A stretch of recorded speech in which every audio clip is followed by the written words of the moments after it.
With the growth in human understanding and intelligence, a large number of misconceptions and beliefs in the name of God and religion are already crumbling down.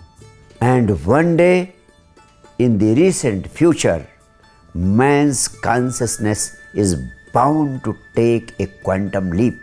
And then, like the science of the outer world, like the physical sciences, there will be only one religion, only one spirituality in the whole world, and the same will be known as the science of the inner. Just as the laws of the physical world apply to each and every individual in the same way, be it Hindu or a Muslim or a Sikh or a Christian or a Jain or a Buddhist. Similarly, the laws of the inner world will apply to each and every individual without any discrimination on any grounds of caste, creed and religion.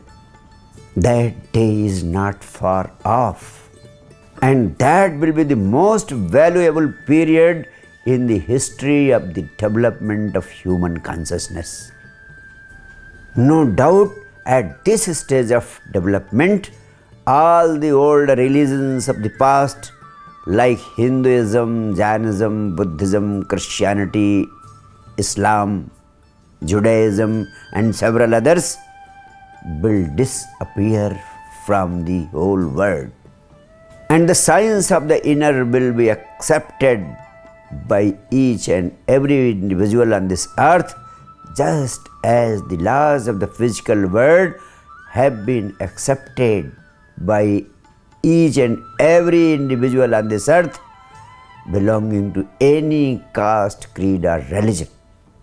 This moment in human history will see the emergence of a new humanity on this earth, which will be filled with inner joy, while at the same time enjoying the fruits of great material prosperity and riches on this earth. However, at this point, I would like to tell you that this science of the inner will be fundamentally based on the Krishna consciousness, which is a byproduct of his life and message. And there are powerful reasons behind this truth. Krishna's life and message has several distinguishing features as compared to the old religions of the past. And these distinguishing features need to be understood in a right perspective, for which an effort is being made right here. One of the distinguishing features of his life and message has been the simple fact that all the religions of the world were self-denying and life negative. They considered sorrow and sadness as virtues of life. It is said that Jesus never laughed in life. His sad face with his body on the cross became the focal point of attraction for his followers. And as a result, the faces of the followers were bound to remain sad, morose and melancholic. At the same time, in a deep sense, Mahavir and Buddha had also a very sad approach towards life. They also did not believe in the joys of the present life, and they were focused in the life after death. They were concerned and totally emphasizing that this life is full of suffering, and their eyes were focused on liberation from this world, on liberation from this life, and to enter another life, the life after death. Just on the contrary, Krishna emphasized on living this life to the full. He had become a symbol of joy, a symbol of love, a symbol of celebration, just because he believed that life should be joyfully lived and joyfully celebrated. Let there be dance, let there be celebration, and let this life be made as pleasant as possible. Secondly, all the past religions of the world have divided life into two parts: good and bad, right and wrong, moral and immoral. And they were choosing the one and discarding the other. Entirely opposed to it, Krishna had a message to live life to the whole, to live life in its totality. That's why he has been described as the perfect incarnation, the complete incarnation of God. All other incarnations of God has been treated as incomplete, as imperfect. Even Rama's incarnation is incomplete. Rama has been described as a supreme individual. He had several limitations in which he had to live and he had to work for his people. However, the God Almighty had dawned on Krishna as a whole in its totality, and that is why he had no limitations in his life of any kind. And it was also just because he believed in living life to the full in all its dimensions, in all its hues and colors. Krishna stood for everything whatever life has for him. He is just a total representative of life.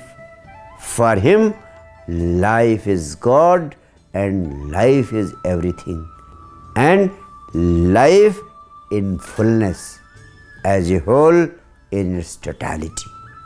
Thirdly, all the religions of the past stood against body and its pleasures. They focused their attention only on the soul, and throughout their whole philosophy, throughout their whole spiritual and religious exercise, they were condemning the body in this way or that way, in every way. However, Krishna was the first man who accepted life in its totality and who believed in celebrating all the joys of this life. That is why he even became the subject of criticism by exponents of other religions and their followers. That is why I always say that it requires great intelligence to be able to understand and accept and appreciate Krishna and his philosophy. His message about spirituality and religion is entirely different, but the most significant point is it is quite relevant in the context of the scientific developments which reveal the truth of whatever he has been holding so strongly. Fourthly, all the religions of the past stood in favor of suppression of the senses. They taught and preached, suppress your anger, suppress your greed, suppress your jealousy, suppress attachment, suppress suppress ambition, and suppression of all the senses which were anyway tuned to provide you some pleasure of the body. This teaching of the old religions had a very detrimental impact on the life and living of humanity at large. As a result of this teaching, man himself becomes inimical to his own energies. Man started fighting his own energies. Man started fighting his own desires and passions. No doubt, it led to a conflict within man himself. It led to inner conflict. It led to a state of inner war. Man waging a war against himself. It was something like you fighting with your own energies as if both of your hands are fighting against each other. Now the question arises, who will win? If both of your hands are involved in fighting, no one will win, only you will be defeated. You will be ultimately destroyed, and that is what was happening. As a result of this philosophy of suppression, man's life was being destroyed from inside out. Neither man was able to live this life joyfully, nor he could lead to the development of his own inner self. He could not develop to the extent of realizing his own self. In fact, the whole humanity lost this war of fighting against himself because billions and billions of people in the last 5,000 years have passed away, but not even a single person realizing himself, not even a single person being able to experience his soul, to experience God, or to be able to experience this state of enlightenment. However, after Freud and his findings, a new understanding, a new awareness has developed that says that suppression is not a solution to the problems of mankind. Now it has been established that suppression leads to inner conflict, to a state of inner war that destroys the individual, and that ultimately finishes all the possibility of self-realization. You will be surprised to know that Krishna alone stands in conformity with the latest revelations in the field of psychology and science. His life, his philosophy, and his message is crystal clear that no suppression is needed. In fact, in the history of whole humanity, Krishna is the only person who stands totally against any kind of repression. He accepts life in all its colors and hues. He accepts life in all its dimensions to the full. He never runs away from the pleasures and joys of life. At the same time, he is also not ready to escape war. His heart is full of love and compassion, but at the same time, he is ready to involve himself in a war when it becomes unavoidable. His heart is full of non-violence, but he is ready to take a plunge into the fire and fury of war when it becomes unavoidable. In fact, who has known the deathlessness of being, he becomes totally free of the fear of death. And one who has known the principle of the secrets of non-violence becomes totally free of the fear of violence. And ultimately, this is the meaning of God, that He can take everything of this life into His embrace, from nectar to the poison. Finally, Krishna has got the supreme wisdom of this existence, that this whole existence is a composite of two different polarities. He is fully aware of the dialectics of life. He very well knows and understands the duality of this existence, but at the same time, he is ready to accept both the parts together. And when the concept of accepting both the parts, both the polar opposites, comes into the mind and heart of the person, then the duality starts affecting you adversely. Then entirely a new situation happens, and that is the situation of transcendence. You transcend both. You transcend the right and wrong. You transcend the moral and immoral. You transcend the good and bad. And it is ultimately the science of transcendence which leads to the experience of the enlightenment. Living in this world, you transcend it for all practical purposes. So everything on this earth, in this existence, in this life, stops affecting you adversely, and that is the state which is possible only from the knowledge of the self, and all his intelligence stems from the experience of the self. That is the fruit of his enlightenment. And in this state, one is led to the experience of equanimity in life. That is when Lord Krishna says, Sukhe dukhe samo bhutva labha labhau jaya jayau. That's why I say Krishna has great significance for the future. All the suppressive religions of the past have been consigned into the waste basket of history. It is only Krishna's flame of brilliance that is going to form the basis of the science of the inner, which is to emerge in future. And the same will be a great boon for the whole humanity. Unlike Ram, Krishna's whole life has been described as a Leela, as a play acting.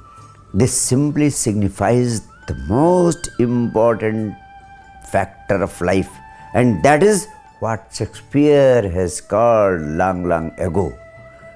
Life is told by an idiot, full of sound and fury, signifying nothing.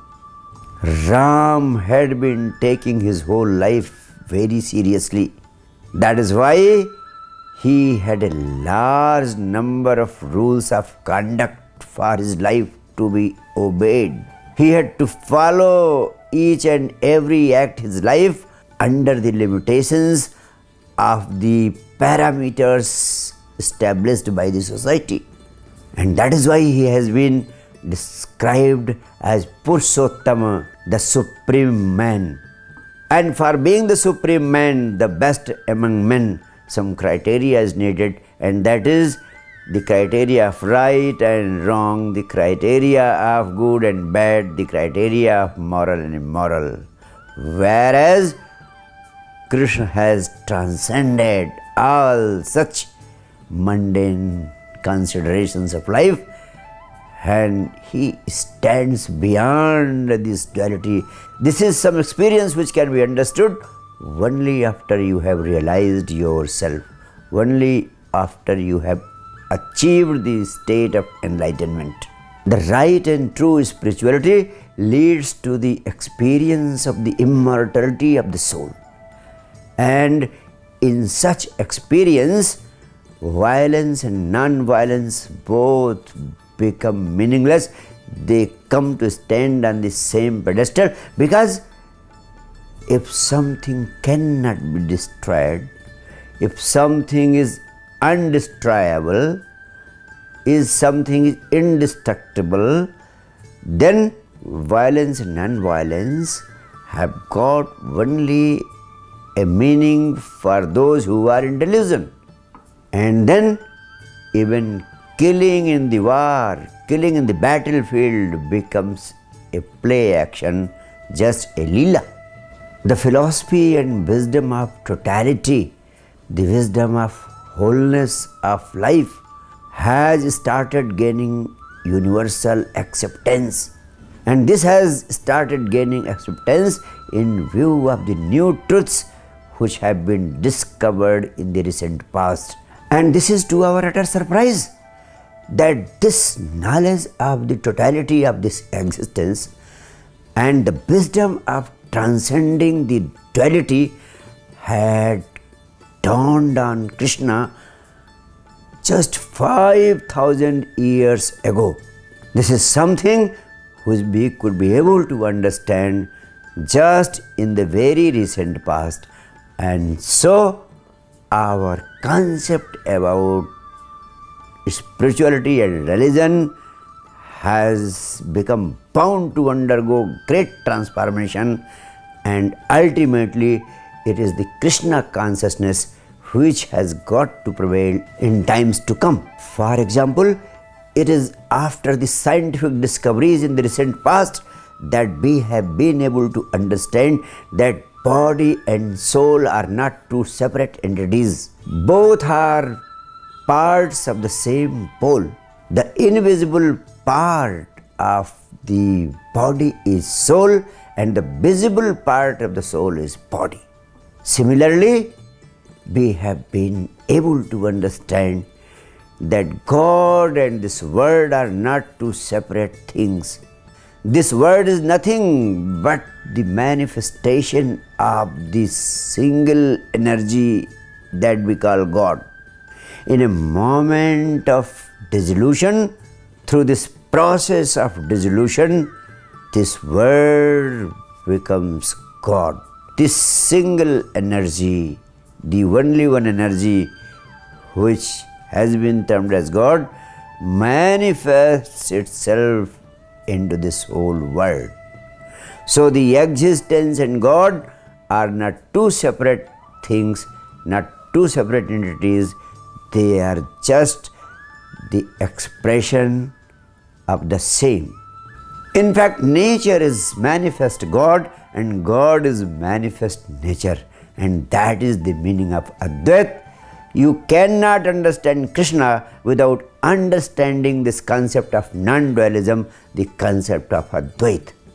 Ultimately, there is no denying the fact that in the recent future, the message and philosophy of Krishna consciousness will form the fundamental essence of the science of the inner, which is going to become the part of life and living of every individual on this earth. And only then a new humanity with a laughing, dancing and singing religion will be born. Thank you.